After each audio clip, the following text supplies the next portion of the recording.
Welcome to the JunkYard Rat Show. I am JunkYard Rat, live from District 11 here in beautiful San Francisco, California. And so excited from last night's game. My guest today, all the way from Rockland, California, which is near Sacramento, is Basil Camas. How you doing, Chris? How you doing, Basil? Thanks for having me. Are you a 49er fan? First, I want to say congratulations to the 49ers and yourself, because I can tell you're a 49er fan. Yeah. Unfortunately, I am not. I'm a Cowboys fan, but, that was a thrilling game yesterday. You're a Cowboys fan? Yeah. I just want to say congratulations on another shitty year for your team. Another year of suffering. The Cowboys, there were rumors that the Cowboys were going to win the Super Bowl because Yes. the owner, Jerry Jones, paid for the stadium in Las Vegas to be built, Alliance Yep. Stadium. Yes. So somebody told me I should go bet on the Cowboys, but luckily I didn't do that. Listen, I'm a Cowboys fan, and I wouldn't bet on the Cowboys. But you're in 49er country, did you know? Or Yeah, I know. because But, uh-huh. Rockland is where they used to have like training camp back in the 80s. And Yeah, that's exactly what they used to. Yeah. yeah. Sierra College. It's like 110 degrees during the summer, though. Why would Yeah. they be out there? It sounds crazy. Well, it's like having ankle weights on your ankles. It helps you when the weather is perfect. Then you play your best. That is true. Yeah, that was an exciting game. I'm actually wearing my Vernon Davis jersey. I know it's 85. It's Kittle's number, but this is Right. old school. It barely fits me though. I might No. need a new one. But You make it look good. yeah. So who's your favorite Cowboys player? To be honest with you, I only know one. Only the Prescott, the quarterback. Oh yeah, Dak Prescott. Yeah. When it was Aikman and Emmett Smith and Novich, I used to follow them a Oh, lot. he's Now I the just check the triplets, the scores. Michael. Yeah. Now I just check the scores. Do you watch the games? I mean, No, not really. I watch the highlights, but I tell you, yesterday I went to a football party at some of my friends, hmm and I've never seen so many diehard San Francisco 49ers. One of them was crying in the halftime, and then crying because they won. It was exciting. I got into it, to be honest with you. yeah, it was crazy. I mean, at halftime they were down by 17 and stuff. Yeah. But Yeah. I knew they were gonna come back because, I mean, Detroit just sucks. Yeah. Detroit is just a terrible team. Like they got I- lucky. Yeah. I think the nerves got to them, and they started dropping the ball, and then the coach made two bad calls, not going for a 3 points twice, so they fell apart second half. Yeah, I mean, the thing about Detroit is they probably thought, well, we got next year. But Yeah. I don't think it's going to be. I mean, playing the Chiefs is like a nightmare, though. The Chiefs are they're defending champions. They're like the best team. There's no doubt. Nobody wants Yeah. to face the Chiefs, And also, you're playing against Taylor Swift, so that's going to be a factor Yeah, I mean, Taylor's going to be at the Super Bowl. That's like nuts, Like, too. Yeah. she's not even performing. I think they're going to No. break up. If they lose, they're going to break up, though. I think Maybe. I think as long as I don't think they're. I think the Niners are gonna win this thing, though. I have a feeling the Chiefs aren't ready for this, But who knows? Yeah, I hope so. I really like Purdy, and I love watching his parents in the stands, kind of cheering, and the dad crying. I thought that was really emotional. Yeah, I was thinking about Jimmy G. I'm like, you think Jimmy G's gonna have a Super Bowl party? Like, he must really feel bad. Like, this was his team last year. Well, not really, because he didn't even play in the playoffs last year. He was injured, but I True. bet I mean, he didn't even end up starting at the end. I Right. I wonder what. I really feel bad for him. I wonder what he's gonna be doing. Is he even gonna show up? You think they're even gonna let him into the stadium? Yeah, I mean, he might not even be there next year. Just to say, you know what, I'm gonna go somewhere where I think I can play more. So Well, yeah, they gotta cut him. He's under contract, but yeah, he's probably gonna show up to the. He's gonna be on TV. I'm quite sure he's gonna be doing a bunch of interviews, because right. the whole week, like all the media's goes to the Super Bowl. I remember Yeah, when it was down here in Santa Clara. Like, was it like 5 years ago that the yeah. Super Bowl was down here? Yeah.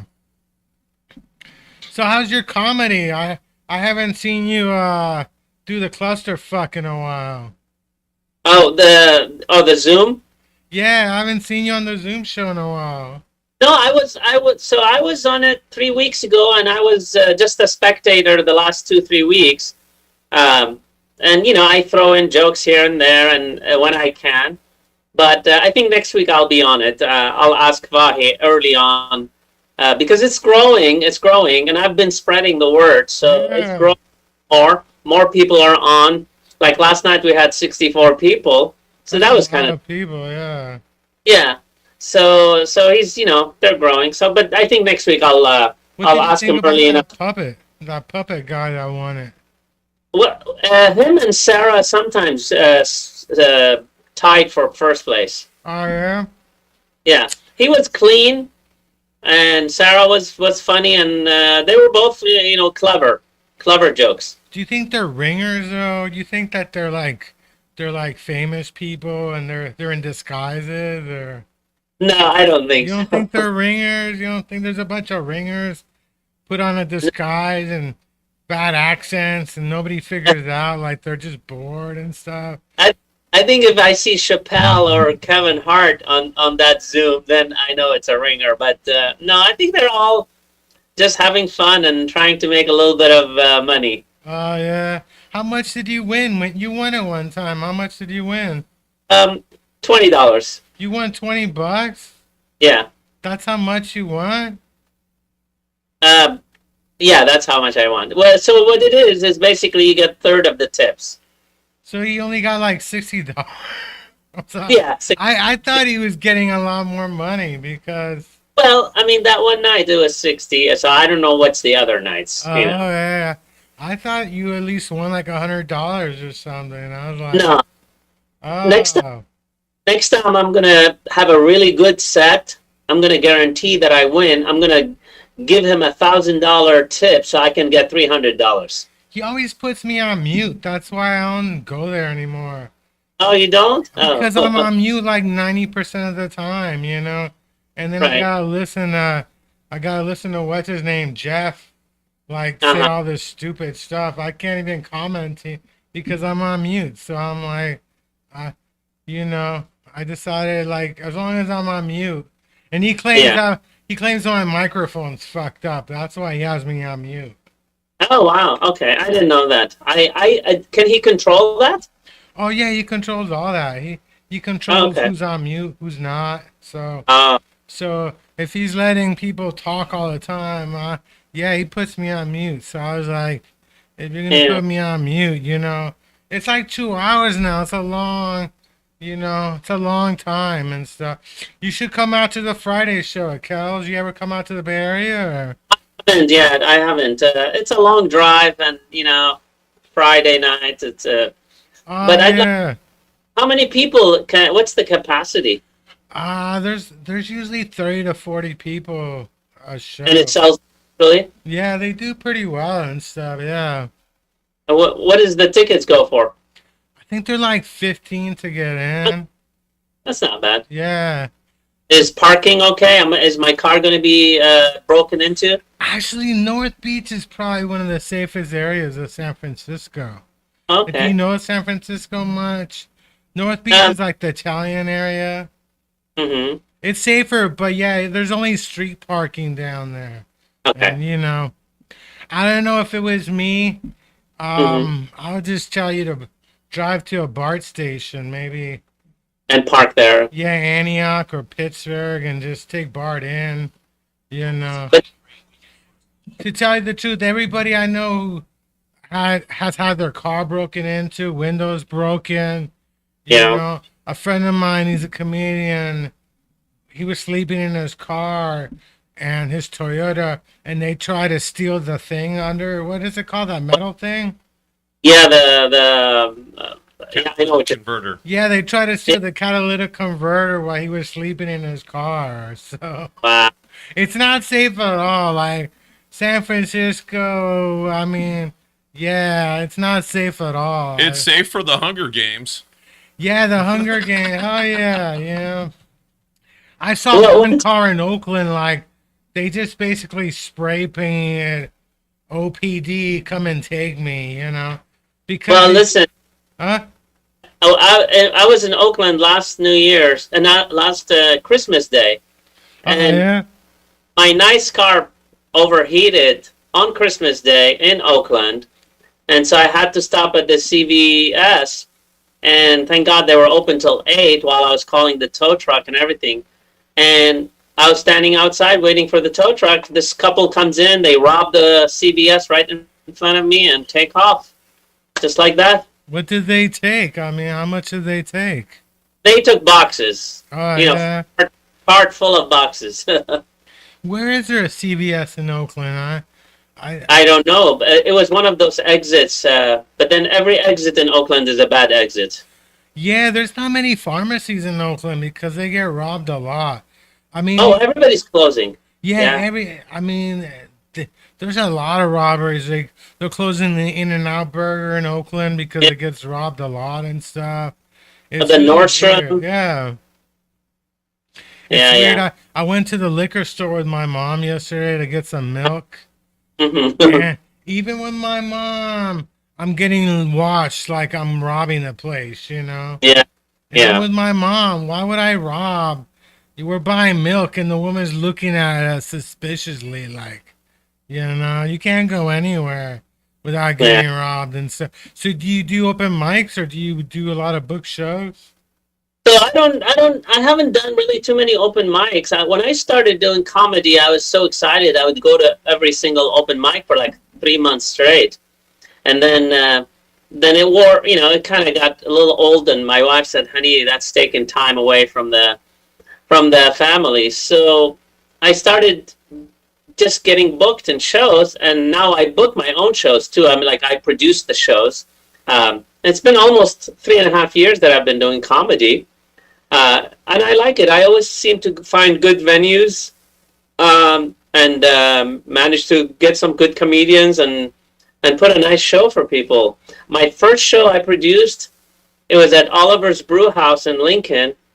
They had the most beautiful ballroom there. And we sold 180 tickets. And that night, the owner kept us for a year and a half after that. Where is Lincoln anyway? I mean, huh? Lincoln is about 30 minutes away from Sacramento. Oh yeah. My brother lives in Folsom, not the prison though. He's in the city of Folsom.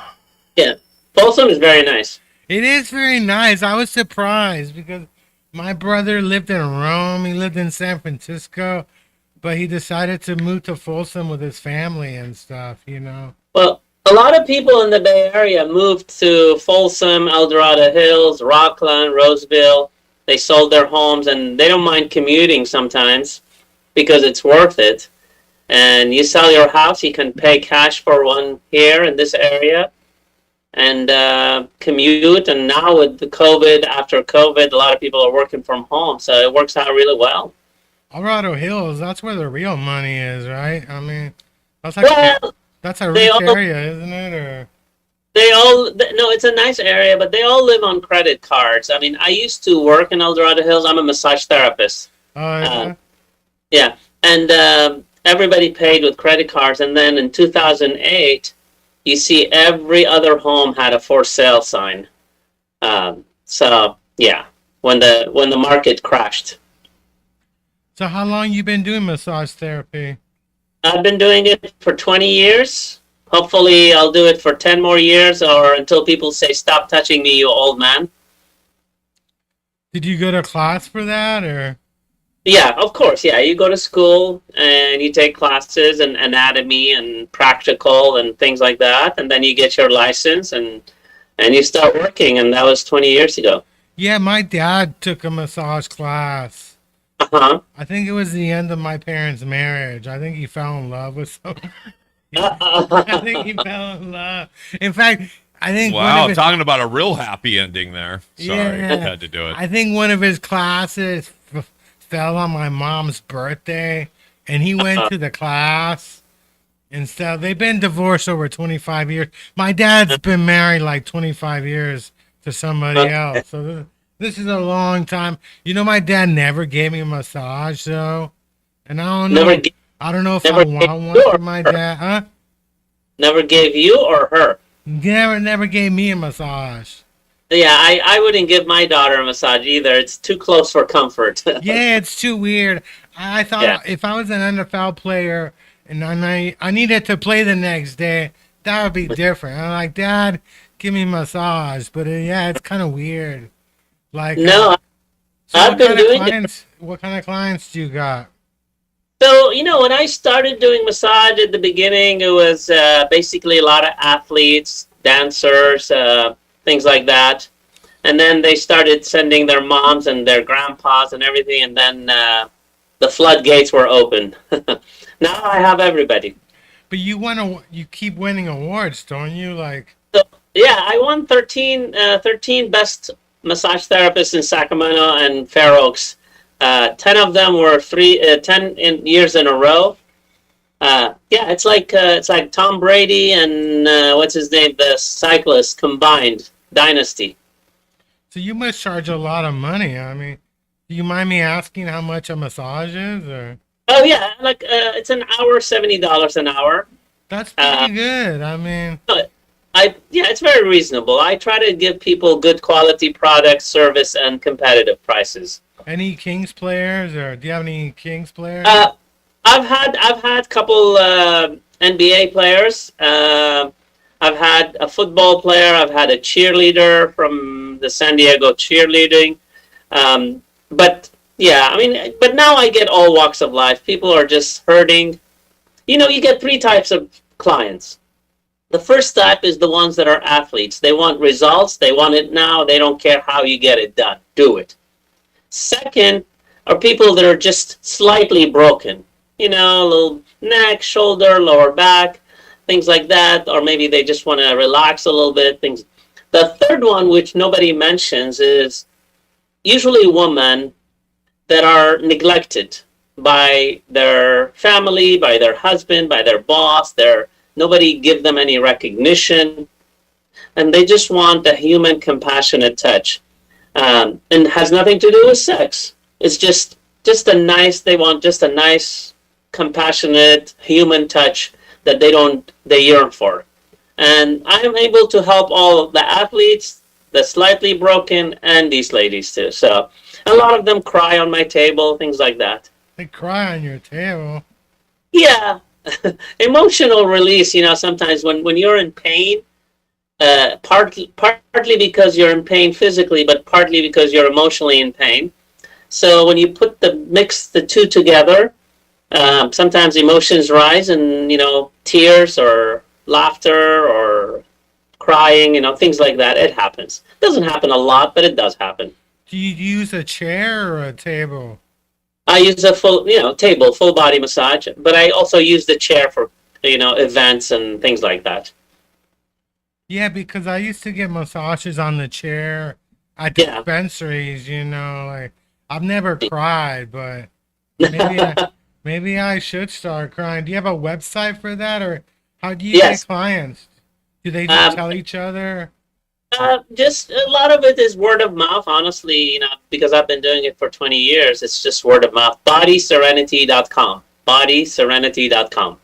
So, do you also tell them that you do comedy? I mean, do you mix it Uh, up? so I do. So I have clients that I've seen them for years, and they're like family. And a lot of them come to the shows. It's funny, one of the comedians said, Basil, if you get nervous, just pretend that the audience is naked so you can, do your comedy. I said, I don't have to pretend. I've seen them naked. They're Oh, all my clients. so you do the massages on them when they're naked. Well, they're covered. California rule law always cover their strategic spots, and you cannot. So if you're working on the legs, you unveil the legs. If you're working on the back, you unveil the back. If you're working on their arms, you unveil the arms. There's a way. It's called draping. Do they tell you what's bothering them, or Yeah, do they yeah. do they Yeah, come specific? Huh? they fill out a form, and then they tell me what's bothering them, and we concentrate on those areas. Or sometimes we just basically just do a full body massage, which is I call it a tune-up for the body. But you don't take insurance, do you? Or I don't take insurance because insurance is like pulling teeth. They never pay you on time. It takes forever. I just tell them, I'll give you a receipt. You deal with the insurance company. You'll be so stressed out. You'll come back for another massage with me. so you have an office where you live, or I have an office in Fair Oaks. I'm inside a medical spa, and I've been at that medical spa for 17 years. so where is Fair Oaks? So Fair Oaks is about 20 minutes from downtown Sacramento. 50 west. East, I'm sorry, east. But isn't Sacramento kind of sexist? How sex like that? Because In which the word way? men is in Sacramento. I mean, the word men is in Sacramento. Isn't that kind of sexist, though? Well, I think they started with the Sacro woman too, but it didn't sound very good. Didn't roll off the tongue. So they went with Sacramento. Isn't it weird that we have like two female senators, but we've never had like female governors? Is it? You think it's because rich women don't want to live in Sacramento? I mean, Gavin Newsom is the closest to a female governor we've ever had. He's He is a metrosexual. Huh? He's metrosexual. Yeah, he's a pretty boy and stuff with his gelled back hair. He Yeah. looks like the guy from Wall Street, that one guy. Yeah, or a TV evangelist. Yeah.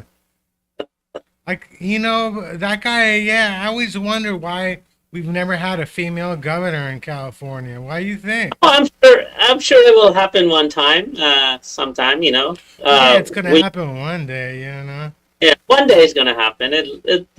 Or somebody, a male will go in there and transgender to a female, and then that's it. We have a female governor.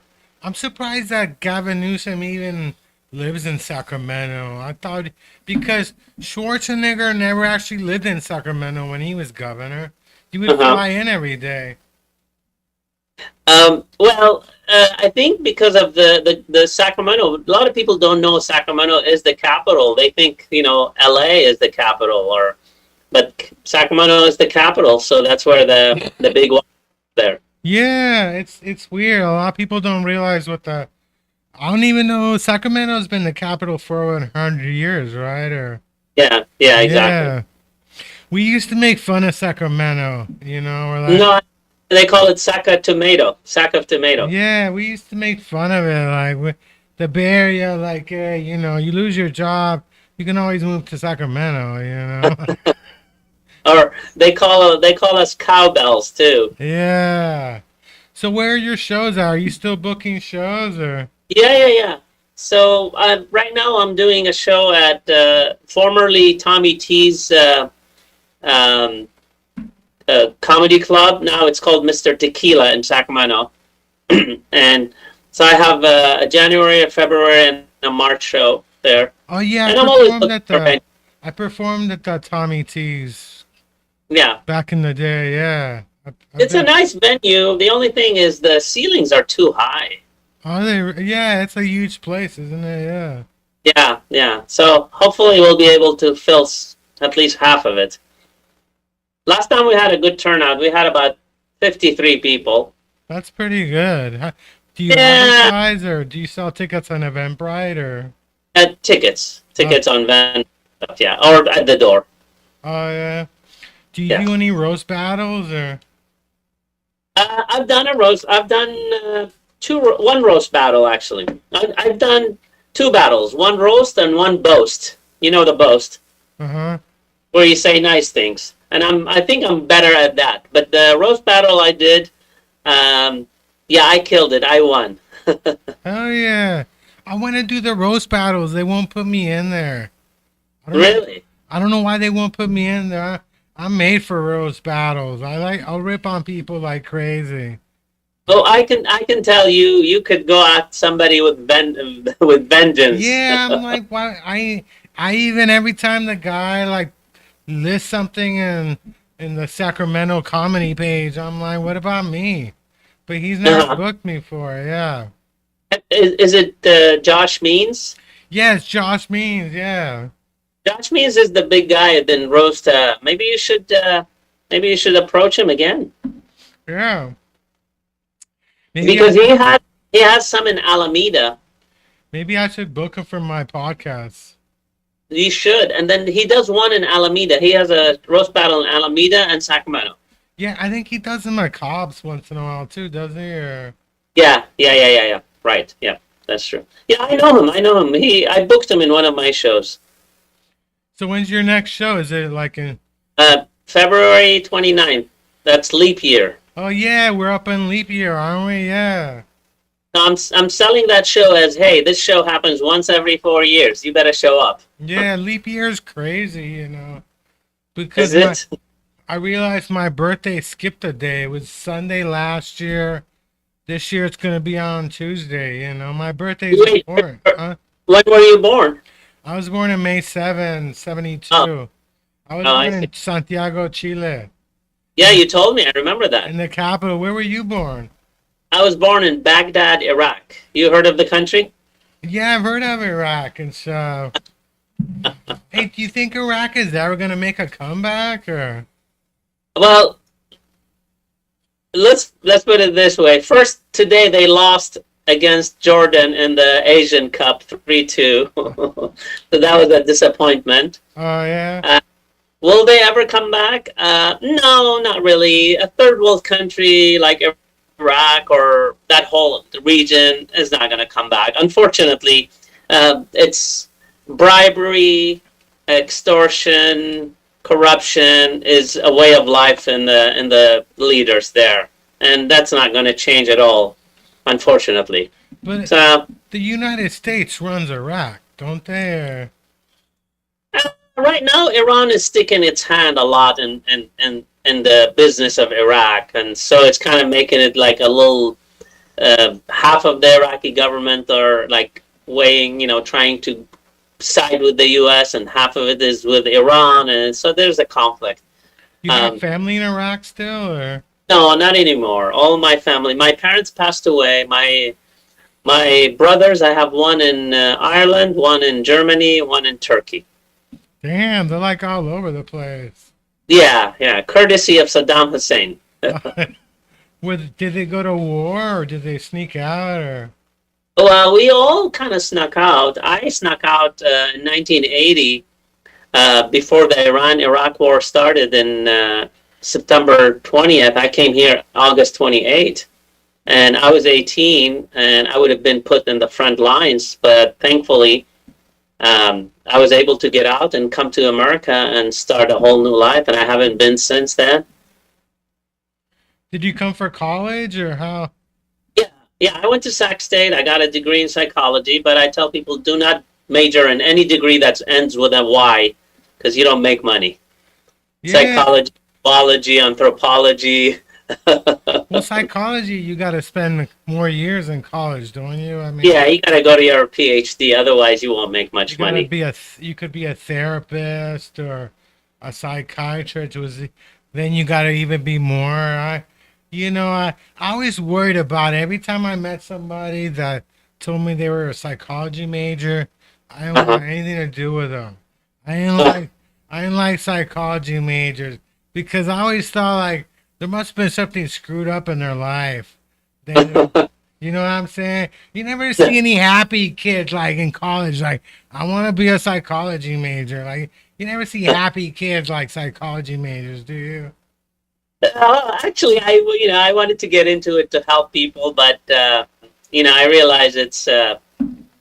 I mean, it's funny because I grew up in a family where we had no issues, no problems. I grew up really well.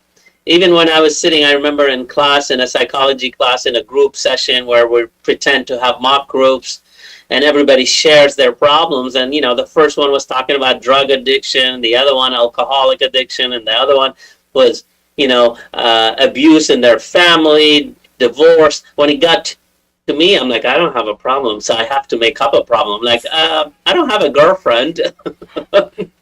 And they're all feeling sorry for me, right? Right. Used to be a comedian. Yeah. Yeah, that's the problem. But I mean, what did you think was going to happen to Iraq when you left? Did you have plans of going back or? No, we never really, our parents said just go and don't look back. They were like the captains of the ship. They evacuated everybody, and then they evacuated. When was the last time you were in Iraq? 1980, August 28th. Oh, so you haven't even been back. I mean, I've never been back. It's been 43. Do you dream about going back one day? You're like, No, I don't at all. No, I've never had I have a life here. If I ever want to go back to Iraq just to visit my father's grave, because I was in there for the funeral when he passed away, and but yeah. But no, there's no reason for me to go back. I remember the good times, and I remember some of the tense times. For example, I went to school with Saddam Hussein's sons, oh yeah, Uday and Qusay, and we played soccer against his son. So that was the safest high school ever because it had bodyguards everywhere with machine guns protecting the son. We played soccer against him. I slid tackle him in front of 4 bodyguards with machine guns. We scored 16 goals in their team. The referee stopped the game and he said, "What are you guys trying to do? Have us all hung in the main plaza?" He counted only 6. that's crazy. Were you scared though? You're like, what if I beat these people? They're gonna kill me or something, or? Yeah, I mean, it's in the back of your mind, but I'm of the mentality of, we're playing a sport, man up, play the game, and that's all. So you were in high school with Saddam's son. Was it a private school or? Oh yeah. It was the number one school. We had money back home. Oh yeah. It was the number one. Yeah, it was the number one school in the whole country. I was, it was actually owned by American missionaries, and they taught everything in English. Oh yeah. Yeah, we had the baseball diamonds, we had the basketball courts, and the soccer fields, and everything.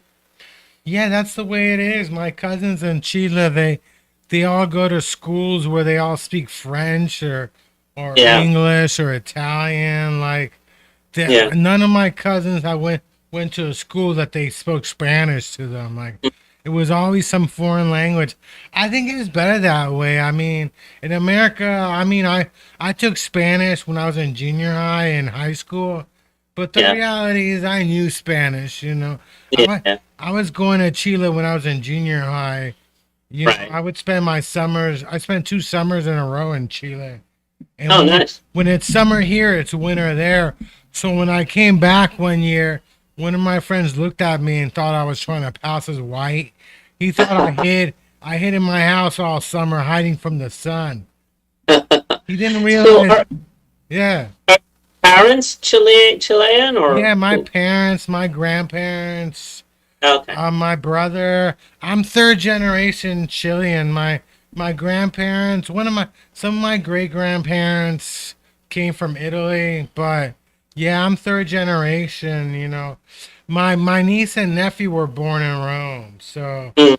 I've only had one family member born in America. It's one of my cousin's kids, but Are the Chileans normally lighter skin?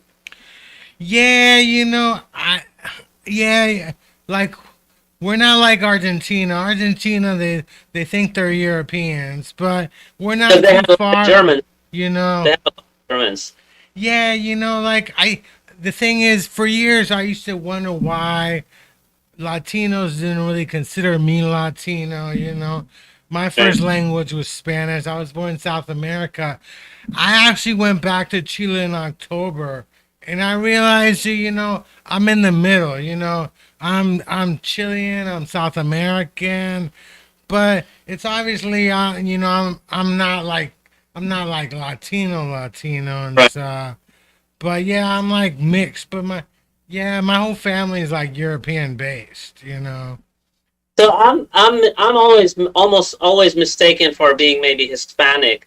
I used to play soccer for a German club, and I was the only dark skinned guy. Everybody else was blonde, blue eye. Oh And yeah. we go play Mexican teams, and they all yell at me and say, "Hey, come on, hermanos, nosotros hermanos, come on, be easy." And I'm like, and I answer them in Spanish because I studied Spanish in Spain, Hmm. and I'm like, "No soy Mexicano, soy Iraqi." So I started getting this jogging suit, and on the back of it says Iraq. So whenever they say, "Hey, come on," I turn around and like, "Hey, I'm not Mexican." But Iraq and Mexico have the same colors on the flag, isn't it? Or Yeah, it's close. Yeah, it's almost the same flag. So without the Allah Akbar. yeah, that is crazy. Like, do people speak Spanish to you randomly when you go to a fast food? Do they? Yes, sometimes they do. They don't do Well, it to me. Like they talk to me in English, and I yeah. answer them in Spanish when I need something. But yeah. Well, one time I was when I was a waiter in college. This lady and her daughter came in to have lunch, and they didn't speak a lick of English. So I took their order in Spanish, and it felt really good afterwards because I figured if I didn't speak Spanish, they would have starved to death. Yeah, that's that is true. Yeah, I mean, So, mhm. Go ahead. yeah, that's the weird. Have you done like comedy in another language or? No, no. I mean, I can barely do comedy in English. Oh yeah. So when I met my wife, she thought I was Indian. Oh yeah. I'm like, no, honey, I'm not Indian. I'm Arabic. She says, same thing. I said, no, it's not the same thing. I said, Indians are snake charmers. Arabs are camel riders. Indians call for, the call center. Arabs call for jihad. Indians, sorry. Arabs, suicide vest. Indians, 7-Eleven. Arabs, 9/11. Did you know that India is gonna be the Is most? that, by the way, is that part of your set? Yes. Okay. Because it came out a little rehearsed. A little what? A little Rehearsed. rehearsed. Yeah, thank you. But it came out, I'll it kind of came out naturally in conversation, so that sounded good. But yeah. I mean, you I'll could work be on from it. half the world, right? I mean, who knows? Yes, I agree. Some people don't like being Latino. Some people don't like being Latino. I got a friend, her last name's Garcia, and she's like, I'm Native American. I'm like, your last name's Garcia. There's nothing native about you. I'm Native. I got Right. another friend, his last name's Garcia. He started getting mail from like PG&E in Spanish. He's Yeah. like, I don't fucking know Spanish. Well- So my name is Hecka German. It's Brumbaugh. Uh-huh. And so my name is 100% German, but I don't have any German in me. I'm Wow. actually like half. I'm half. Oh my gosh. Oh my gosh. Why am I doing this to myself? You're an American fool. Well, I'm an American, but what I'm saying is I'm also Danish. Scottish. Sorry. You I'm drink a lot. Scottish. No, I just found out a couple years ago, so I'm drawing a blank. But literally, I'm 50% Scottish, and I have no German. I have some European in me. Get out of there, by the way. I have some European in me, but literally, no German. But my last name's German, and it's just because of marriage and shit. So Right.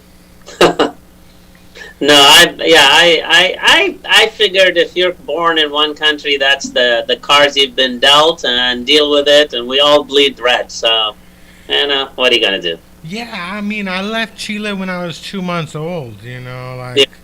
I mean, I've been back a lot, but I actually went back for a year and a half when I turned 30. I lived down there. But yeah, it's weird. Like, when I'm in Chile, when I talk to people in Spanish in Chile, I think I speak good Spanish, but these Yeah. people can tell that I'm not really Chilean, you know. Yeah. So yeah, it's always weird, like things like that. You see yourself as one way, and I think that's part of comedy. Is Yeah. how do people see you? It's not how you see you. How do they Correct. see you? You know. True. That's true. You're right. Yeah, I mean, I do a little bit about Iraq, and I talk about it on stage and say things, and yeah, and people are like, oh wow, I thought you were Hispanic, or I thought you were Indian, and or sometimes I don't mention anything about my country, and they always ask me after the show, so where are you from? You have a slight accent, whatever. So what about Iraqi food? Is there Iraqi restaurants in Sacramento? There's a couple Iraqi restaurants in Sacramento. Mostly Persian restaurants because they're more popular in Sacramento. But the food is similar. It's always rice and chicken or lamb and lots of vegetables. Is it spicy or? No, not really. It's not like as Indian spicy or Thai spicy. But it's got good spices where it has good taste. Have you ever tasted Arabic food?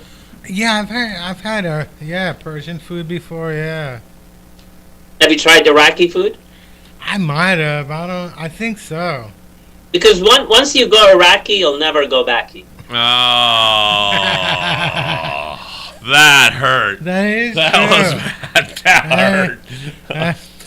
That just hurt my punny bone. That is true and stuff. Oh man, that was wrong I- on so many levels. I have a friend that's Iranian, but he tells me he's Persian. He's like, I'm not Iranian, I'm Persian and stuff. He's a So cat. I'll tell you why they Persian, say Persian. First, let me. I'm half Persian actually. My mother is Persian. My dad is Iraqi, but I was born in Iraq, which makes me Iraqi.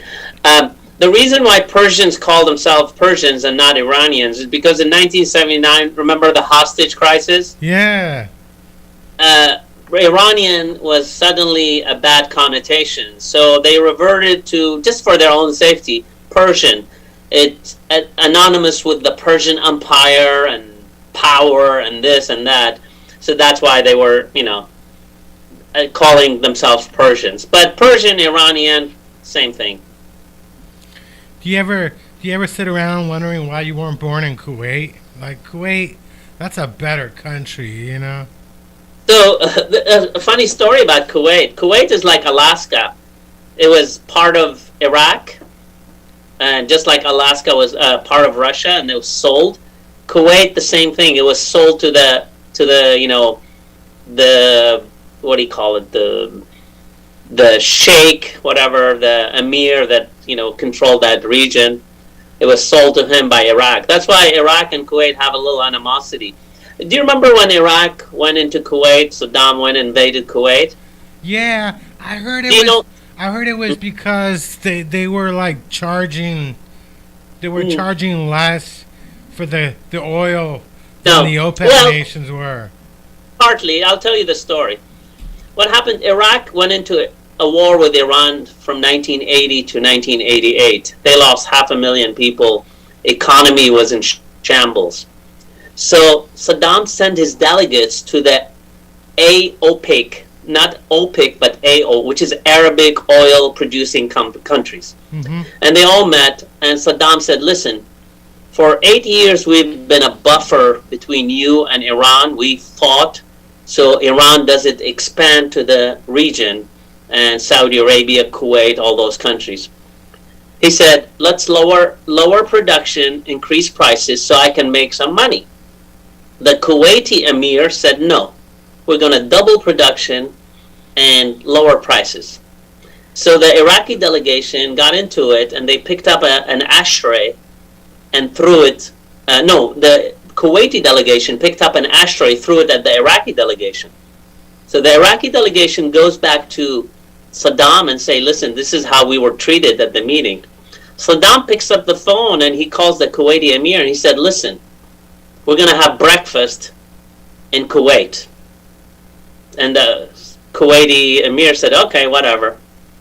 3 months later, Iraq landed on the shores of Kuwait and invaded it. Yeah, I mean, that's what I heard. Actually, I had friends from Kuwait, and they were Kuwaiti and during college, and the Kuwaiti government actually paid for their college, and they would give a bunch of money. You know, like there's some countries in that region that the citizens are just better off than others. You know. Oh yeah. You take like Saudi Arabia. You know, if you're in part of the elite and the royal, or even just the Saudi, or like Bahrain, they have like 1.8 million people living there, and they have so much oil. Everybody makes good money. The only people they will import Filipinos, Egyptians to do the menial work. You won't see a Kuwaiti or a Saudi or a Qatari or Dubai doing menial work like picking up garbage or working at a restaurant. No, they import those people, you know, from Philippines, from Egypt, from Palestine, whatever, to do work there. Nothing wrong with that. I mean, it seems like it seems like Iran is out of control now. You know, like Iran needed Iraq. You know, like there's that theory that without Iraq, Iran just does what it feels like now and stuff. Yeah, I mean, so Iran is always, I don't know what Iran's beef, to be honest with you. I mean, they stick their hand in everything. Well, first, they don't really like Arabs, which is, it's understandable. There's animosity because they had the Arab Empire and the Persian Empire. They collided, so it goes back to a couple thousand years. But Iran is always, for some reason, has sponsored all kind of terrorist groups all over the world. And I don't know what is, you know, why don't you spend the money on your own people, feed your own people, take care of your own people? But it seems like they lifted that flag of, hey, we're going to sponsor any terrorist group. Come over, we'll treat you like, you know, kings and queens, and we'll take care of you. So you got Hezbollah, you got Hamas, you got so many groups. They're backed by Iran. You know, when there's war in the Middle East, yes. My thing is, like, I think at least it's not in South America, because America, they like to do wars in different areas. They used to, like in the 80s, it was all about wars in Central America, South America. Now they're in the Middle East. Sometimes they go into Africa and start shit, you know. Yep. I mean, I know it feels weird to be like an American citizen and to know that in a way America had something to do with you getting the fuck out of your country, you know. Well, I think, you know, the U.S. is always been the watchdog of the world, okay? And sometimes the policies are right on, and sometimes the policies are according to what benefits the United States, which I understand, honestly. I mean, I've lived here 43 years. I get it. You want to better your own life, your own people, maybe safety, this, that, you know. So I see. But, you know, when you are sticking your hand in everybody's business, you're going to get bit here and there, unfortunately. Yeah. It happens. I get that. I mean, I think that's just the way things are. And so have you traveled at all in the Middle East since you left, or? Oh yeah, of course. I've always, you know, we've always traveled. I've been to Kuwait. I've been to Syria. I've been to Lebanon. And then I remember in 1979, before I come here in 1980, when school was over, we loaded the Peugeot 504 station wagon, and we drove from Baghdad, Iraq. Are you ready for this? All the way to Edinburgh, Scotland. Did you really? Yep, we crossed two oceans. When we got to Turkey, you cross the ocean because half of Turkey is in Asia and the other half is in Europe. And then you drive, and we went Turkey, Yugoslavia, Bulgaria, Austria, Germany, Belgium, France, and then we crossed from France to England, and then from England we drove all the way to Edinburgh, Scotland, and then we went back. Lebanon, That was a Lebanon used to be like Yes. a beautiful place, right? I mean, it used Yeah. to be like a tourist attraction, Lebanon. Yeah, Lebanon was the Paris of the Middle East. And we used to go there in the summer until the Civil War went on, and then we decided to summer in England. But I remember the last year we went to Lebanon was things were just boiling a little bit, and we were sitting at a really beautiful restaurant. We were eating, and suddenly you hear bombs and shooting and everything, and everybody ducks under the chairs and tables. And you wait 15 minutes, and then it stops, and then everything goes back to normal. Waiters bring in food and drinks and all that stuff. Now, I Kel's on Friday night at the comedy show. There was somebody there. He was I guess he was somebody from the Zoom show, and he asked Vahe for drink tickets, so Oh yeah, he could give free drinks to these tall women. They were model tall looking women, right? right. You know, they were in their 20s. This guy he's older than me, right? And Yeah. then Jeff was upset. He's like, why are you going to use drink? But I'm thinking like, hey man, if that's what he wants to do. So I think I know the story. So his name is Malcolm. Yeah. He came in and he was doing, and then he went up to Vahi and said, "Hey, do you give free drinks for the tickets for the comics?" And he said, "Yeah." So he took the tickets and bought the drinks for the girls. I guess Malcolm is in the middle. Yeah. And Jeff got upset over that. I was like, that's a player move, I don't think there's anything wrong with it. I think Jeff just got jealous, So this is funny because I've never had alcohol in my life, and I remember I used to play for the German club, and we had a party at the hall there, and I went in, and I thought if you buy a girl a drink, she'll dance with you for the rest of the night.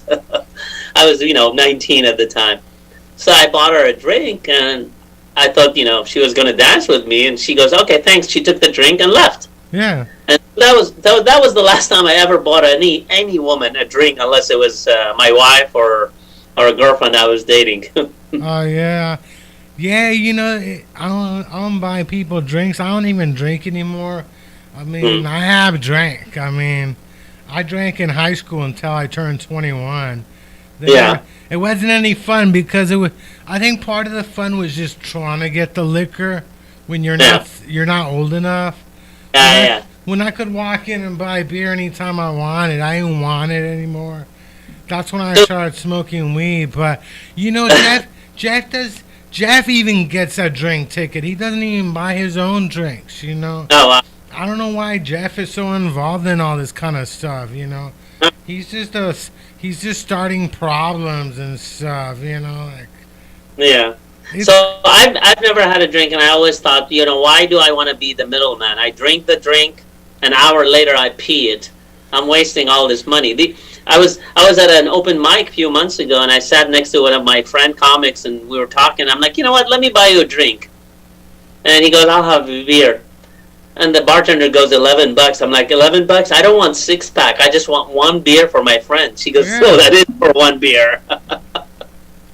I always get Red Bulls, with my drink tickets because I don't drink alcohol. I get a Red Bull. But the Red Bulls are expensive, too, now, Yeah. One time I was performing at the San Jose Improv, and they kept asking me if I wanted a drink. I ended up drinking 5 Red Bulls. Oh, wow. Because they brought it to me, right?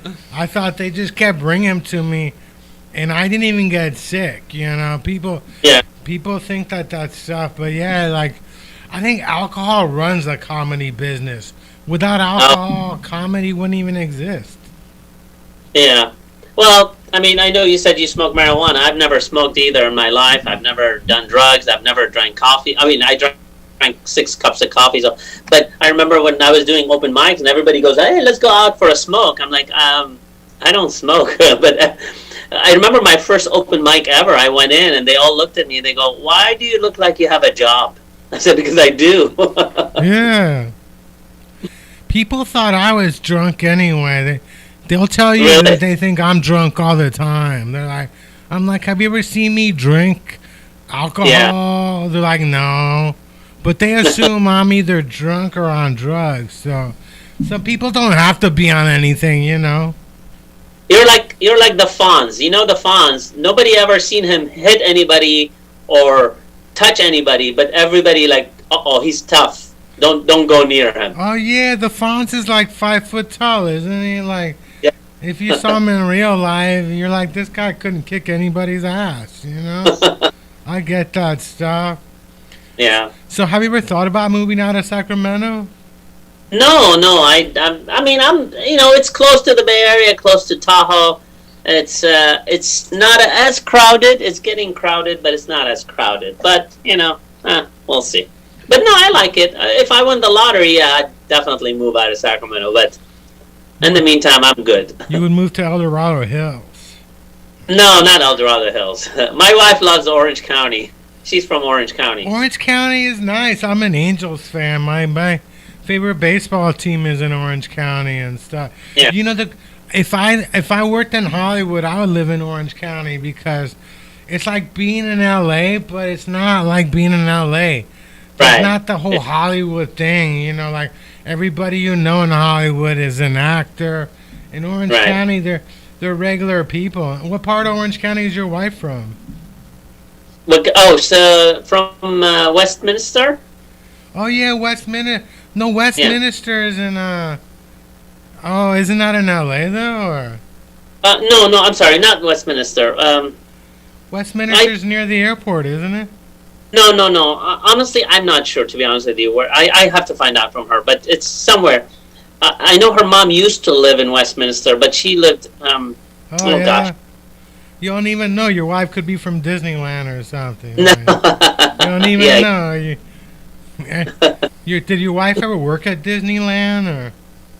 So that's funny you mention it because she's a pharmacist, but she used to work for Walgreens at the Disneyland in Anaheim. So on her break, she would go ride roller coasters and come back to work. Me too. I used to work at Great America, which is Great America. It's an amusement park. It's actually where they built 49er Stadium out in Santa Clara. Yeah. Yeah, during my lunch hour, I would go on the rides. Yeah, you know, it was fun. I got fired for serving beers. I wasn't 18 yet. You're not allowed to serve beers legally until you're 18. I was 17 and stuff. Right. I was a troublemaker and stuff. So, what do you think about the whole Middle Eastern war with Israel? Yeah, I mean, honestly, so I'll be honest with you because I'm from that whole region, so I know maybe a little more than most people do. I talk to my friends because I'm not I'm not in favor of anybody getting killed, not Israelis, not Palestinians, nobody. So for me, I tell my Palestinian friends who I feel for them. I really understand their situation. I'm talking about the good people, not the Hamas, that want to kill Jews and all that stuff.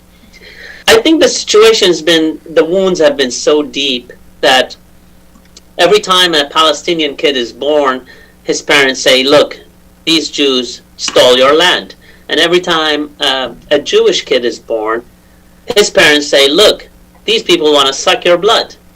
And it perpetuates that circle of violence and viciousness. We need a break. We need a reset. I honestly don't think a two-state solution is the solution. It's unfortunate, one of them has to go, unfortunately. It's sad to say. I mean, and I don't mean like that's what should happen. The only way that they could survive is if the Jews kill all the Palestinians or the Palestinians kill all the Jews. I mean, that would be the saddest thing.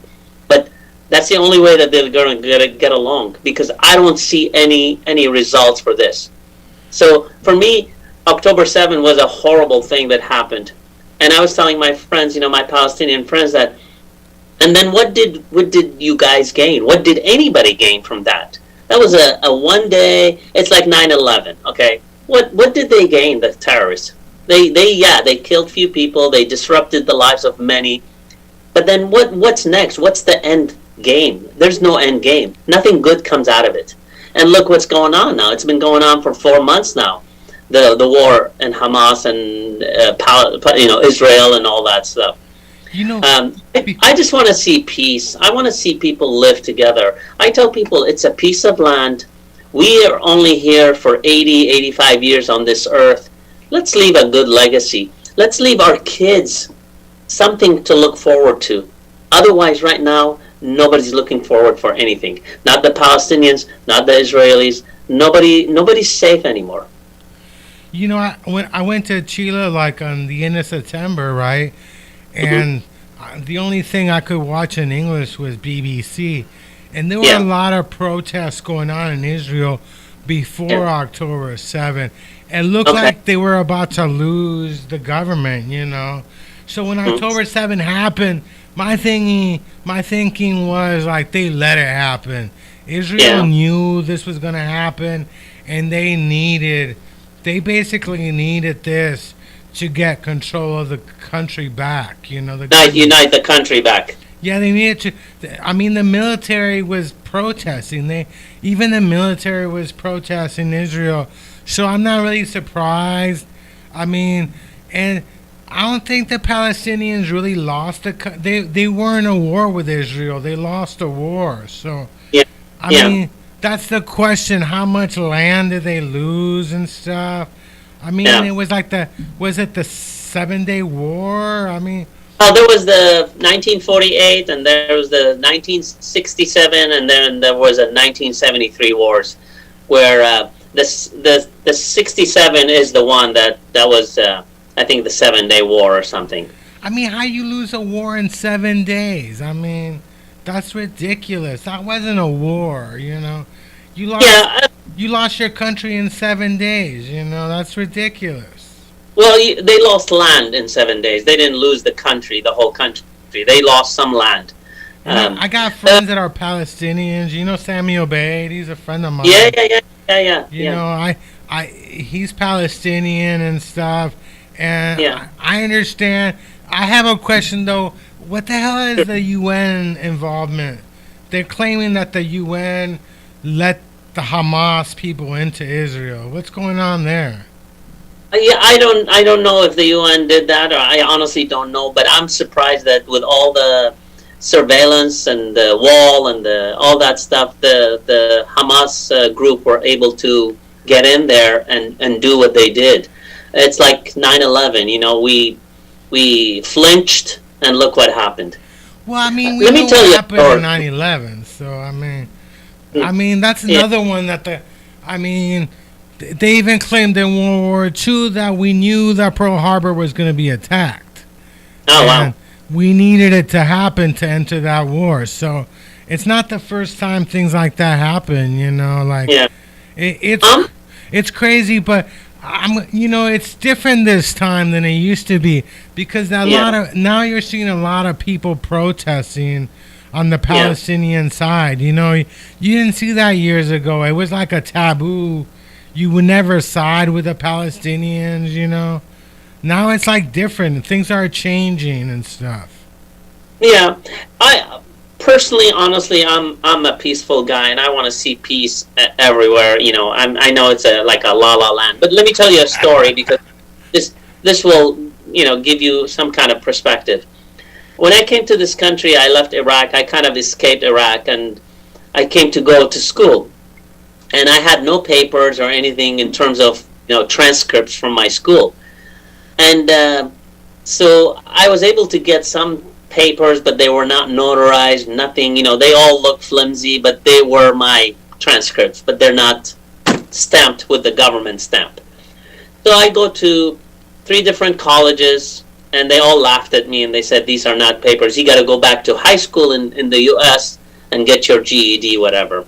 Well, I didn't want to lose time. So finally I went to City College. And I walked in, and there was a guy, the academic counselor, his name was Paul Gould. I'll never forget the man. I walked in, I showed him my papers. He's like, Basil, I've been doing this for 20 years.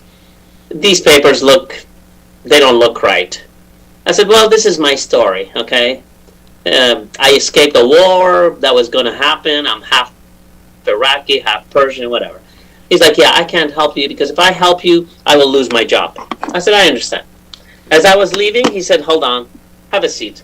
He said, if I help you, I might lose my job, but I'm going to take a chance. He goes, did you know I'm Jewish? I said, to be honest with you, Mr. Gould, I've never met a Jewish person in my life, so I can't tell the difference between a Jewish or a Christian or whatever. He goes, no, I am Jewish. He goes, what do you know about Jews? I said, honestly, I know two things. First, we are cousins, biblically. He said, that's true. I said, second, I was told in my country that you want to suck my blood. He's like, do I look like I want? I said, no, you don't. He said, you look like a nice guy. I'm going to help you. Well, he admitted me in college. He saved me like a couple years from going to GED and everything. And I will never forget. And that was the first ever interaction with a Jewish person in my life in this country. So for me, whatever preconceived notions I came with, they were all erased by that one good act by that one person. And so for me, it's very hard to put a blanket statement on everybody because there are good Muslims and bad Muslims and good Arabs and bad Arabs and good Jewish and bad Jews. And I mean, it's just, we're all. So I always look at the people's actions and hope for the best. Hope that we all can get some kind of lessons, because if I was deported like 2 months later and the only lesson I learned that day was from Mr. Paul Gould and how he didn't discriminate, he didn't care who I was, that would have been a good, valuable lesson I would have taken with me back home. So how long did it take you to get a green card? Or Oh, so that's a funny story. I was there in 1980. I didn't get my citizenship until 2000. I'm sorry, 2000. So 20 years. But I was married in 93 to my first wife, and she was American, blonde, blue eye, and all that. And we got married, and we went to the immigration office to do the interview for the temporary green card. So the guy looks at us and talks to us in interview, and he goes, do you have a marriage certificate? There it is. He goes, do you have anything that shows that you guys live together, lease? I said, well, everything is in my name. PG&E bill, my name. Everything was in my name. So he looks at me, but we were married for 7 years, okay? We got married in 93. We didn't go to apply until like 1999.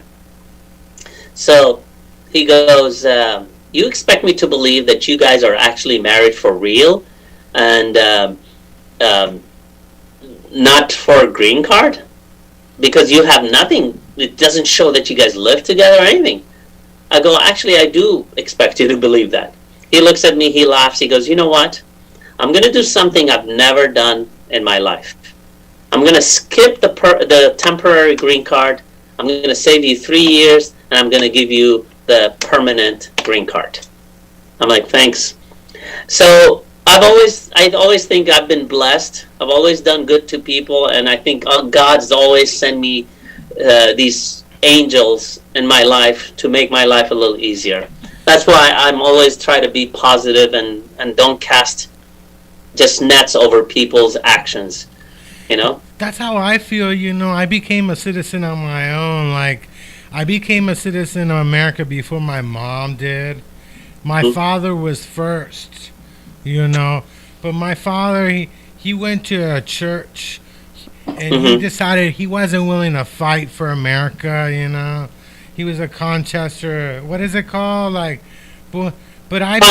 Objector. Yeah, but when I became a citizen on my own, I actually passed that test 100%. And I remember there was somebody in there. They were talking to somebody else, and I think they just wanted to hear them speak English and stuff. Yes. Yeah, and I had a friend, she was Japanese. I met her in junior college, and yeah, we decided, hey, let's get married, get you a green card, because Oh, really? I was a foreigner, I didn't really care. And we kind of freaked out. We went through the wedding and everything. But Right. yeah, when we were in court, I think something happened. Like, I don't know what happened, but I haven't talked to her in years. But we're divorced now. But yeah, I went through that process. And in fact, my dad's wife was Mexican.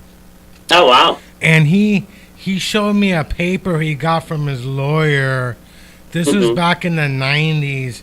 And part of the paper said you need to buy your wife a brand new car to convince them that this is a real marriage. So yeah, she got a brand new car, It was serious business back then. Oh yeah, I was approached by a friend. He's like, "Hey, I have somebody that could marry you and give you the green card." That's before I met my wife, and I'm like, "Yeah, I'm not doing it. I'm not lying to somebody and and pretending that I love them and break their heart, and then when I get the green card, I just move on." And Yeah. how would let's do it to your sister? How about that? He goes, "No, we can't do that." It's crazy. I mean, yeah. So I became in fact, I have Italian citizenship too. Oh wow. I was actually drafted into the Italian military. They have a mandatory 2 years, Yeah. but I didn't go. But I never told my wife that. She had no idea that I had European citizenship on top of that, And so, yeah, did you give up your Iraqi citizenship, or how did that Yeah. work? Yeah, I did. I just gave it up. Did you just send it back to them, or No, I just let the passport expire, and that's it. you And, went and to the Iraqi embassy and took a dump on their front door and stuff? yeah, Not the embassy, because you would have to go to D.C., probably a consulate and stuff. Yeah. yeah, yeah. But now it's just easy. You just walk through the borders. Nobody bothers you, and they give you a cell phone and free healthcare. Yeah, my cousin, when he came to visit us for a couple of months, I told him that if you get deported, tell them you're Mexican, and we'll bring you back in. We'll bring you back in through the border and stuff. Yeah. It's really easy. I think we should open up the borders. I don't, because I'm Latino, and I'm about Latinos coming into America and taking this place over. So I'm all about Latinos coming in. I'm all about more Latinos, the better, the food. But Well, eventually we're all going to be one color. Yeah. When we mix together, and yeah. yeah, But, I mean. I just worry that we get terrorists and groups that are undesirable and that could wreak havoc in our country. Well, yeah, I mean, I remember back in the day there was the PLO, right? Yes. And what happened to PLO? How did they end up being Hamas? Well, so the PLO is Palestinian Liberation Organization. Now they're Palestinians. They're almost disappeared because when Yasser Arafat, their leader, died, a group, Hamas and Fatah and all those other groups came to the scene, and so PLO disappeared. Now PLO stands for Palestinians Love Origami. Do they really? Yeah. That is crazy. And the country that has the most Palestinians in it outside of the Middle East is in Chile. Oh, really? Chile has a big Palestinian. In fact, they have a soccer team named Palestino. It's been around. Really? It's been Wow. around for over 100 years. In fact, they got the Palestinian flag in their uniform. It's like a big club. It's a big club down there. Yeah. Yeah. So yeah, Nice. it's weird. I mean, they're all over the world and stuff. And Yeah. They've been, they've lost some homes and a lot of their places, and they had to go somewhere else and start a whole new life. yeah, I mean, that's for everybody. For me, I was lucky. My dad was an engineer, and Yeah. we arrived back when Silicon Valley was exploding and stuff. Right. You know. Yeah. But I always asked my parents, like, you never thought about buying some Apple stock, you know? What about Apple? You were here when Facebook was blowing up. Google. Right, yeah. I mean, did you?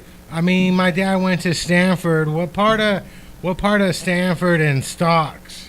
What didn't click for these people? You know. Well, my brother worked in Ireland for Apple company for years, and he called me when Apple was $7. He's like, buy the stock. I said, nah. He called me when it was 13, buy the stock. He called me when it was 23 and 30, and now he kept buying and buying. Now he travels all over the world and sends me postcards and signs it, who's the bitch now? You're the bitch, yeah. People don't realize Apple is headquartered in Ireland, you know? Yeah, in Cork. He lives in Cork. Yeah, I mean, Apple's headquartered in Ireland and stuff. You should have bought that stock, you know? I know, I should have. My mom told me she saw Steve Jobs talking at a Yeah. speech in the 1980s, and she's like, this guy, he looks like a loser. I don't like Well, him. my problem with stocks is I have this curse. Every time I buy a stock, the moment I buy it, it drops. Oh, so- really?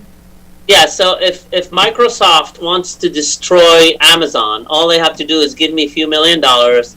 I buy Amazon stock. Within 2 days, Jeff Bezos will be homeless. Hell yeah. I don't think that's going to happen. Those people are like, Amazon. I had a friend that worked at the Amazon factory in San Jose, and he said they keep track of you at all times. Like, they keep track how long you work, how long your Yeah. break is. Like, they watch you like it's Big Brother watching your ass. Yeah. Why don't you buy cannabis stocks? They have cannabis company stocks. It's really the same concept. Buy high, sell high. No, I mean, cannabis stocks, I don't know. Those cannabis companies aren't going to do that well and stuff, you know? No. Yeah. The thing is, I'm not down with all this cannabis company shit. I like the way it used to be. I like the medical marijuana days, you know? Yeah. Because in the medical marijuana days, you were like friends, you know? You would go to a dispensary. There were a lot of lounge areas in San Francisco, and you would Yeah. go in there. You could use their lounge area.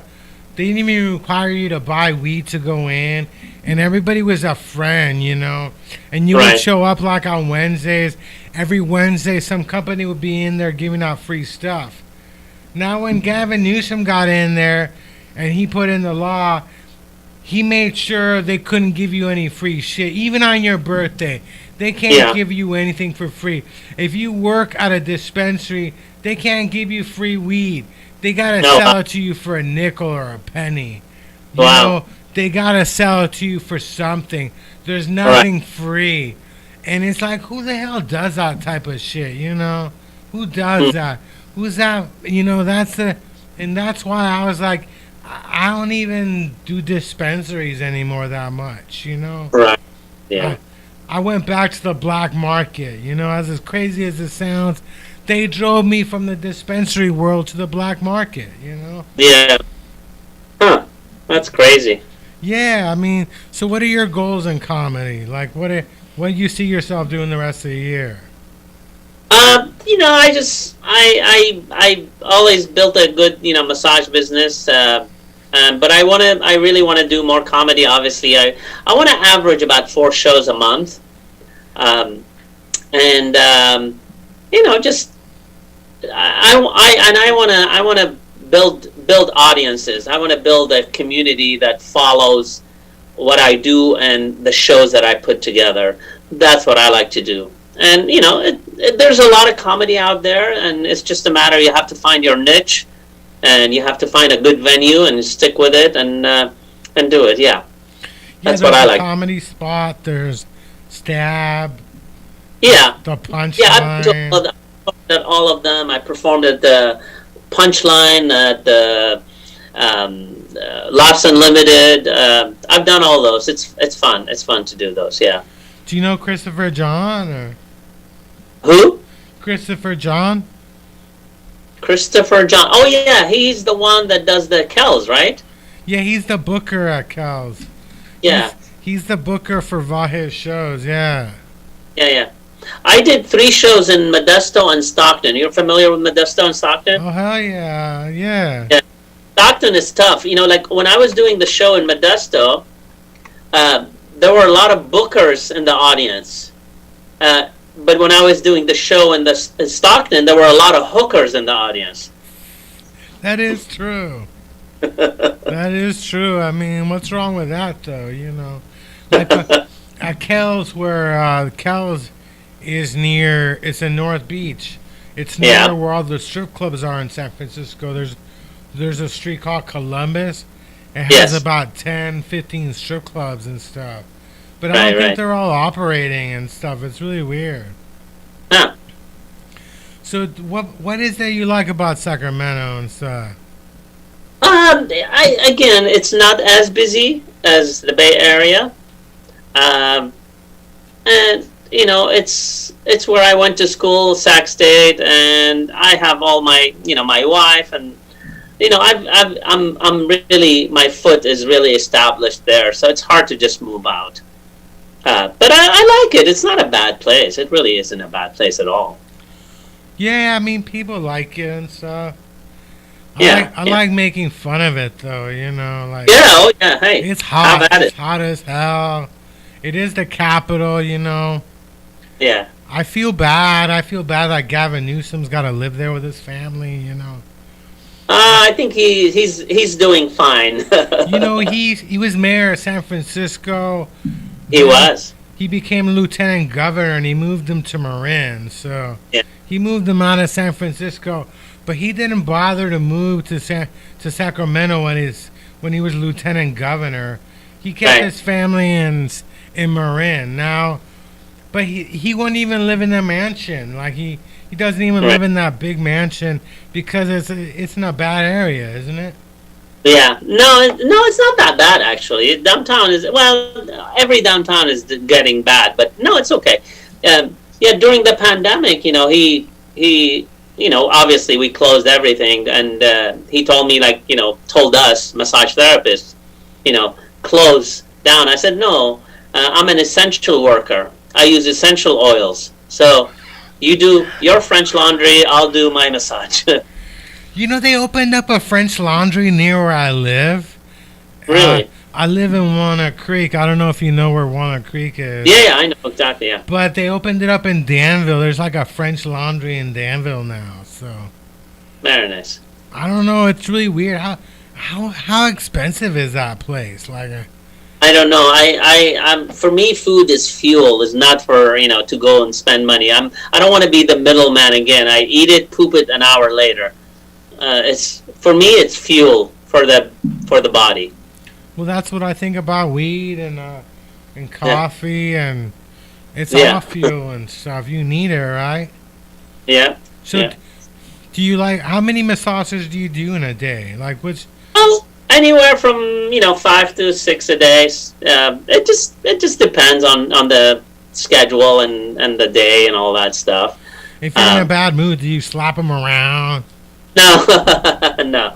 But I tell you, 20 years I've been doing this business, and I still get the call. Does your massage have a happy ending? And my reply is always no. My massage has a Greek tragedy. Hell yeah. And the crazy ones will say, "Uh-oh, what's that?" So people do ask you if there's what happens if they ask you if there's a happy ending? Do you hang up on them or? No, I'm not that kind of massage therapist. I don't get those people coming into me. They call, inquire, but they don't come into me because they know I'm in a medical. What about your clients? If you get like a hot woman client, does your wife get jealous or? Well, at the beginning, my wife was like, honey, you're touching women all day long. Now she's at a point where if I come home and there's no perfume on me and no hair, she goes, "What, slow day?" Hell yeah. Yeah. So she's not jealous at all. Have you had a client trying to come on you? Like, Yeah, yeah, oh yeah, I've had it happen. I'm not God's gift to humanity or woman or anything, but whenever a woman comes on to you during a massage, it's because they have issues in the in the bedroom with their husband or their boyfriend. So I don't take it like, oh yeah, I'm great. So no, I always tell the new therapist, if somebody comes on to you, just move to the feet because they can't touch you from there. oh yeah, that's what I need. I need a foot massage. What's up with the foot massage thing? I see So these, they I have see these reflexology. Chinese. They got like foot massage things only. And what's up with that? They do reflexology a little bit, where there are certain reflex points that are related to every single organ in the body. So they work on a part of the foot where it's your kidney or your lungs or your shoulder, and so they do that. It's a 5,000-year-old method that's been used. So yeah. You can buy a book and read about it, and the book sometimes comes with a sock, and the sock, when you wear it, it has a map of all the things, like if you touch this area, it will be, your lungs. It touch this area, it'll be your, back.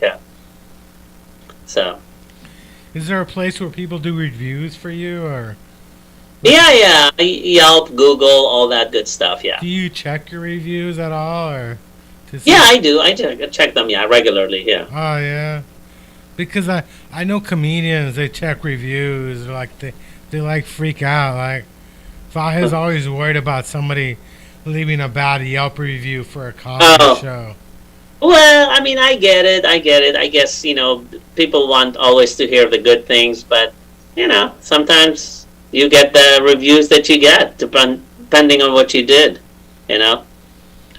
What do people So, Chris, what do people stood you up? Like do they gotta pay up front, or how does that work? I don't have a policy of cancellation. I tell people, if you're not going to make it to a massage session, it's because there's something going on, because nobody cancels a massage session. No, A dentist, that's true.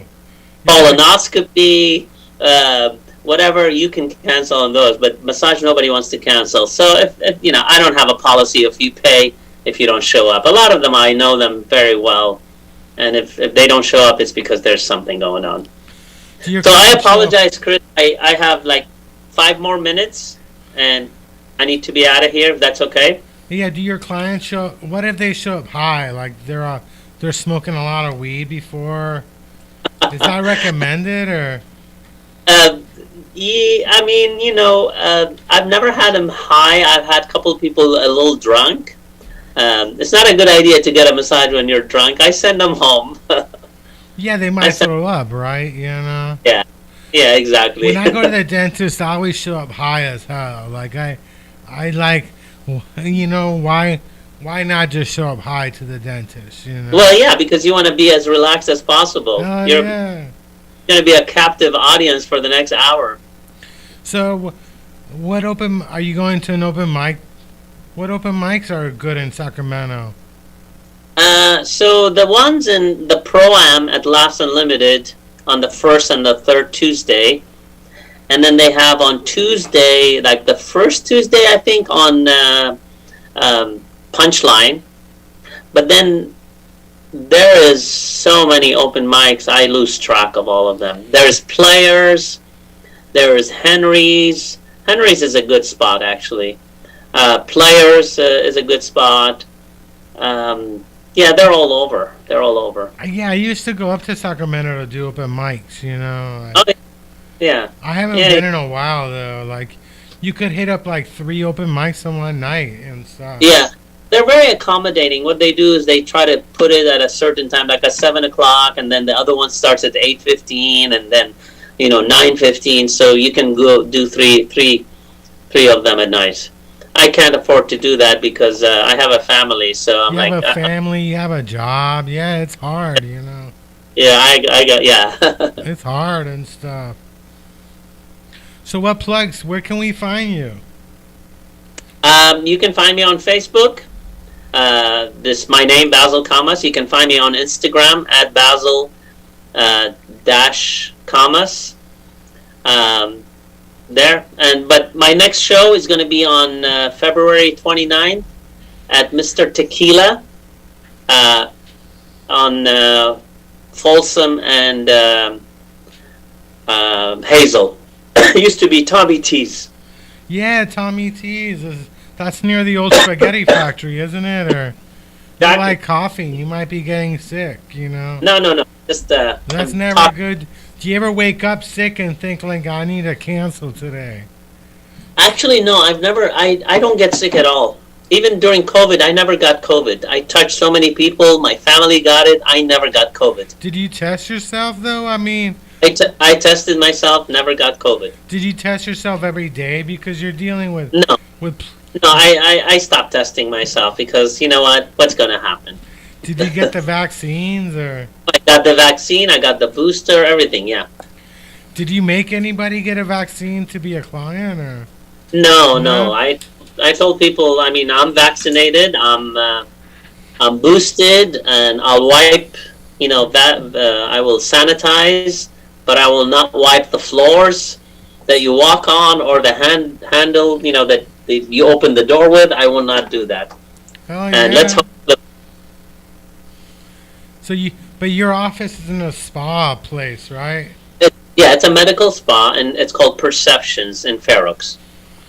Well, that's nice because it's like you know, you got real clients. It's not like you got some sign hanging out the door that says massage. No sign, no flashing sign, no blinds, no open till 11 o'clock, or only take cash, and no speak English. None of that. Yeah, that's great. Yeah. So these places, you know, they're the fake ones, or the happy ending ones. Is if you go and you have a password. Yeah. If you don't have a password, they do a half-ass job and they send you home. But if you have a password, they do a full-ass job and send you home. Yeah, there's a bunch of those in San Francisco. Like, they're all over. Yeah, they're all over the place. You know, like all over. It's yeah. weird the things you can find in San Francisco and stuff. Yeah. Well, they're all over the state. To be honest. They're all over the state. You know, but a lot of the times you get worried over that kind of stuff because those women, they might have been like trafficked and stuff, you know. Oh yeah, no, that's the sad thing, yeah. And then also, I don't know if they changed the sheets and between clients either. Oh yeah, that is true and stuff. It's like staying in a cheap motel and stuff, you know. Yeah. You show up with one more thing light. to worry about. Oh yeah, but I think if you're getting a hooker, you're probably not that worried unless you're rich, but. If you're going to fuck a hooker somewhere, you know, you're like, you know. Yeah. It's crazy and stuff. So, yeah, you know, you should ask Chris about getting booked at Kel's. Maybe Well, you know, I sent him a video, a clip just 2 days ago, and maybe if you see him, you can mention me too. And I haven't seen him in like 5 years, so. I don't know what's going on with Christopher John. Yeah, I haven't seen him. I'm not even sure he's even around. You know, it could be Vahe just booking all the shows and telling people it's Christopher John. Because you know, I know Vahe, and I'm not even sure if it's Vahe the one saying who gets booked and who isn't. You know. Maybe, yeah.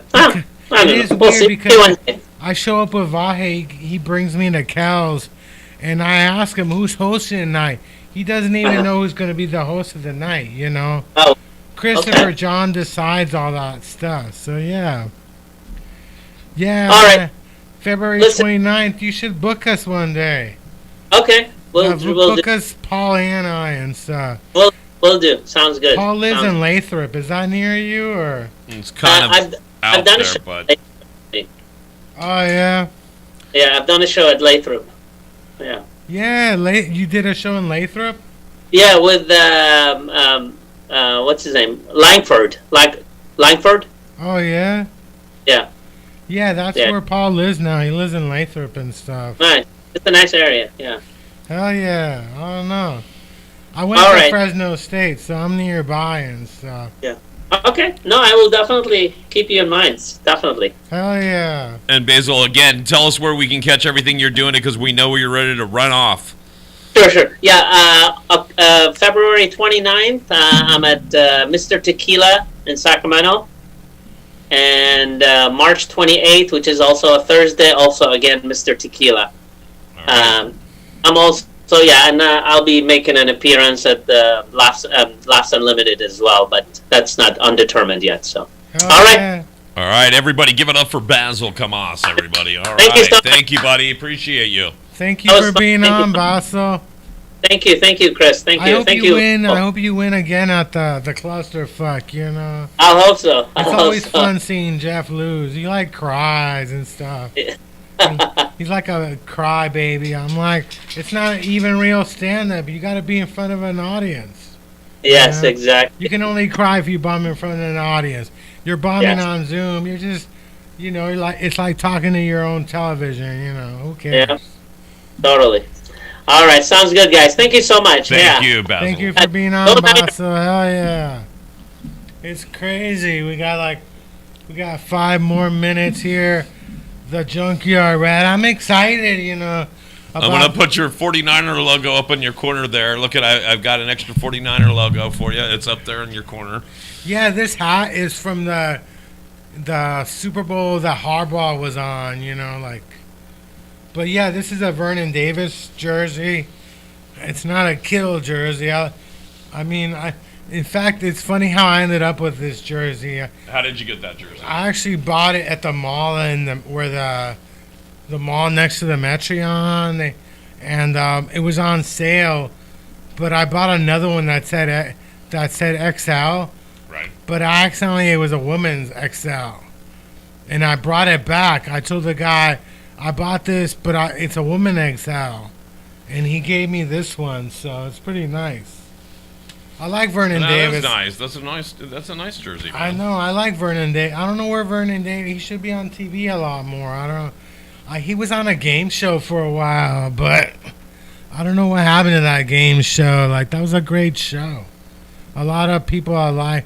They had a lot of good people on that show that I liked. But yeah, Vernon Davis. Vernon Davis is one of the funny ones because I remember when Singletary was the 49ers coach. He went off on him and shit. But I think Vernon Davis is headed for the Hall of Fame. It's an exciting time, 2 weeks, but I have to admit, being a 49er fan, there's nothing more depressing than the Niners losing a Super Bowl, I've gone through it twice already, and I remember I was in shock. The last one, but the one before, I was in shock. Like, I think I couldn't speak for a couple days after they lost. Yeah, it was a tough lose last time, but I went through the 80s when we won them all. Oh, yeah. I'm excited if they win, but they're going to do the parade in Santa Clara. I don't think they would do one in San Francisco over there. Yeah, I'm wondering where they would do it. Because are they still considered the San Francisco 49ers? No, that's their name, but no, they're headquartered in Santa Clara. Right, because they're at whatever it is. They took over Levi Stadium in Santa Clara next to Great America. Yeah, they took over the Santa Clara City Council and stuff. Really? Yeah, they took it over and stuff. In fact, they got everybody voted in. So, but I'm excited. It's gonna be 2 weeks. Las Vegas is gonna be fun and stuff. The tickets are going through the roof, but yeah, what I hate is family members. I hate the Niners. My mom's a Niner. I don't think my mom likes football. I was going to say, does she like football at all, though? I don't think she likes football. She doesn't like the noise of football. She's always like, there's always football. And I'm like, well, there's Monday night football. There's Thursday night football. There's Saturday football. There's Sunday football.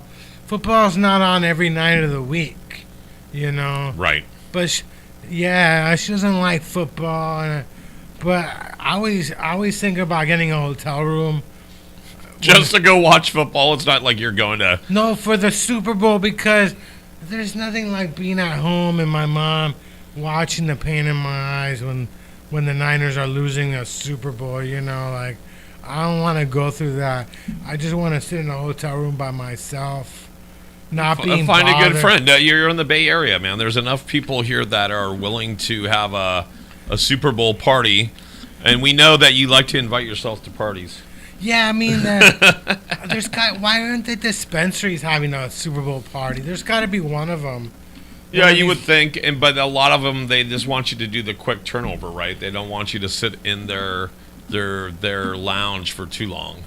Yeah, I mean, I used to go to Barbacoas, and they used to give out these timers, like the ones they give you at restaurants to let you know your table is ready. Oh, they give you a timer, and when it goes off, you leave? Yeah, they used to, and I figured out how to turn it off, so I would turn it off from behind, but the computer would always turn the fucker back on. So yeah, they don't want. It's not like the old days where the green door, you could be in there for like 3 hours, watch the whole game, and nobody's gonna trip. Right. But I don't know. I mean, they all got TVs. I don't understand why. I mean, you could make a lot of money for the one at the Mission Cannabis is huge. Like, why couldn't you have like a Super Bowl party there or something? Yeah, you would think. I know that the laws have changed over recently. We only have a couple minutes left in podcast, but I mean, I know that they've changed. Right now, we just passed a couple laws, and Newsom vetoed a couple where you can't have entertainment in those lounges. Yeah. So, like a lot of places are doing, at least the ones that we know, they're doing stand-up comedy, or they've got a DJ, or even like this. It's like have a Super Bowl viewer party at your club, and it's like you can't do that because they just want you to go there. The funny thing is they'll let you go there, medicate, then leave, which, I guess they don't think everybody's driving a car or that everybody is, taking public transportation, but it is weird. So, yeah, so I don't know. A lot of these clubs are worried about getting, like, fined or sued or whatever because they're using their smoking lounges as entertainment venues. And then the other thing is they're not supposed to bring in food. Yeah.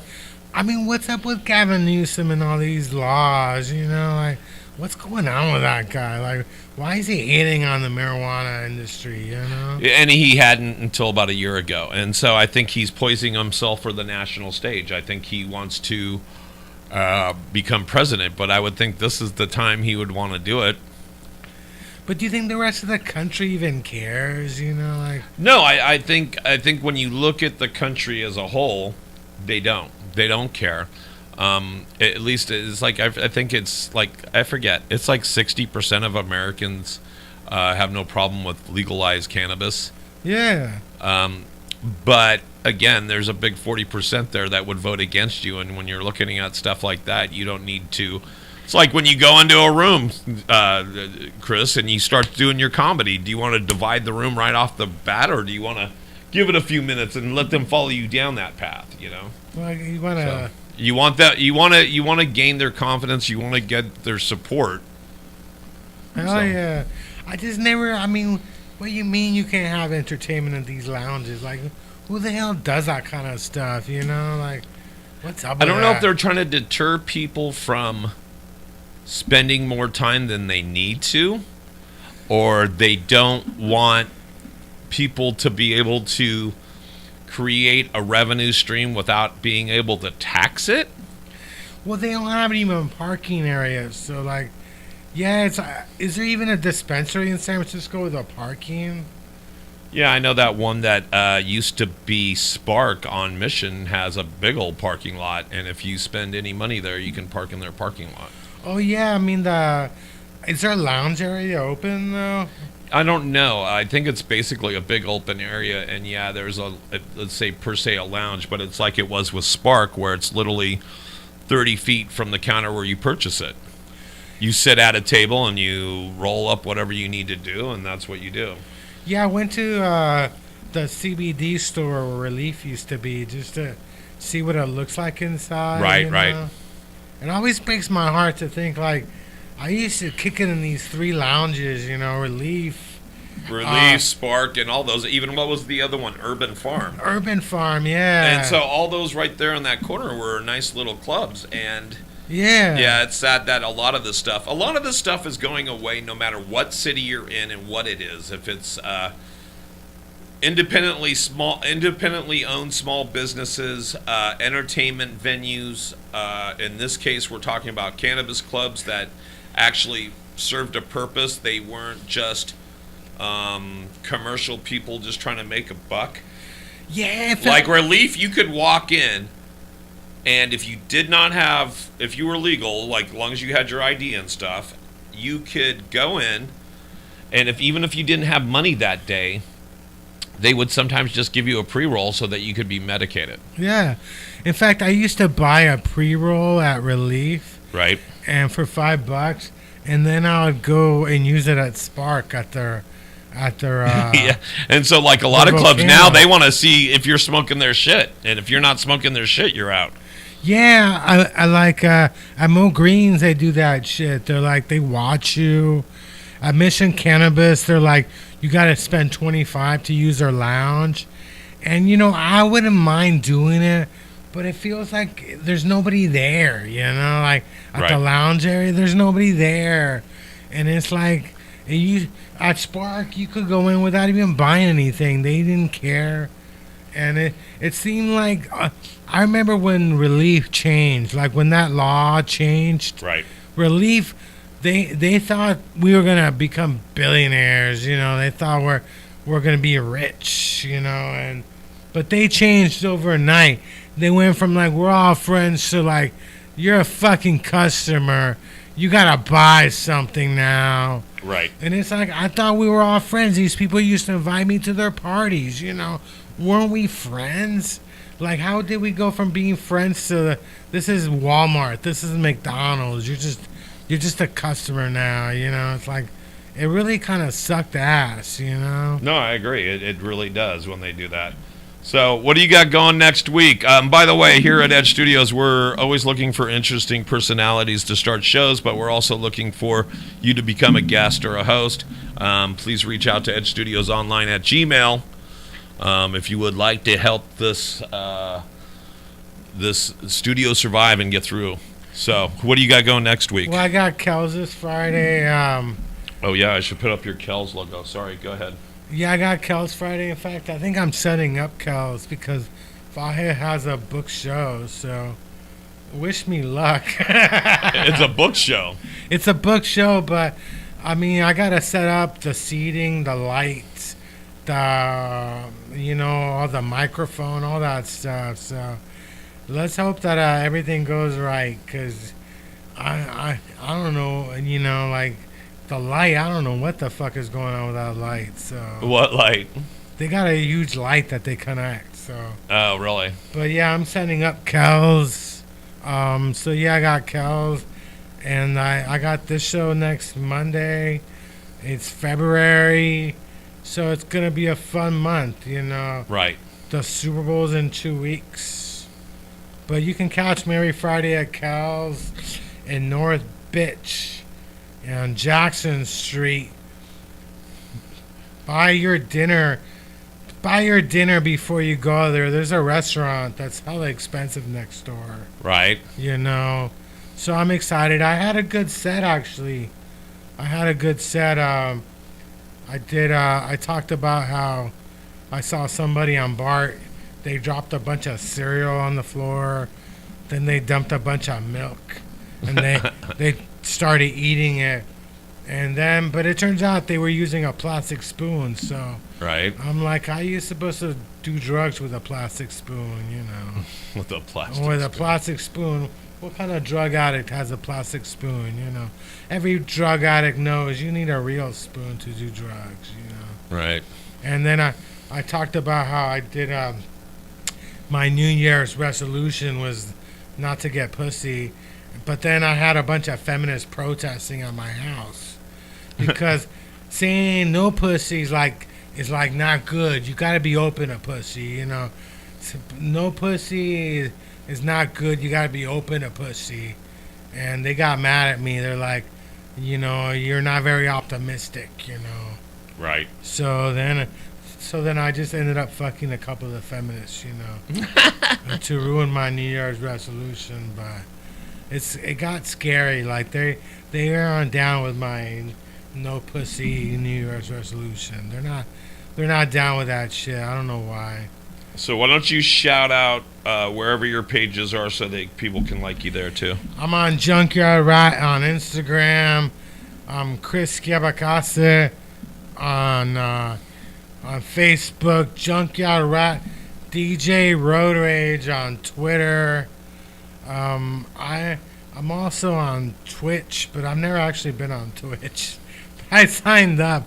I have no computer. I have no gaming console. And you're currently actually broadcasting on my Twitch as Paul Brumbaugh 67 at Twitch. Paul Brumbaugh, were you born in '67? I was born in 1967, Man, the summer we're like of love. 5 years apart and stuff. There you go. That's All right, crazy. man. So who do you got next week? Anybody? I don't know. But we'll find out. And if you want to be a guest on his show, Yeah, if you want to be a guest, just hit me up. Don't be afraid. We'll put you on Zoom. You can come into the studio. Don't be afraid. don't be scared. Don't be scared. You got any disabilities? We're disabled. We got an elevator for you to come down. If you talk funny, you make funny noises. You got puppets. We got it all. Come on my show. It's fun and exciting. JunkYard Rat. All right, guys. Next week, I am out of here.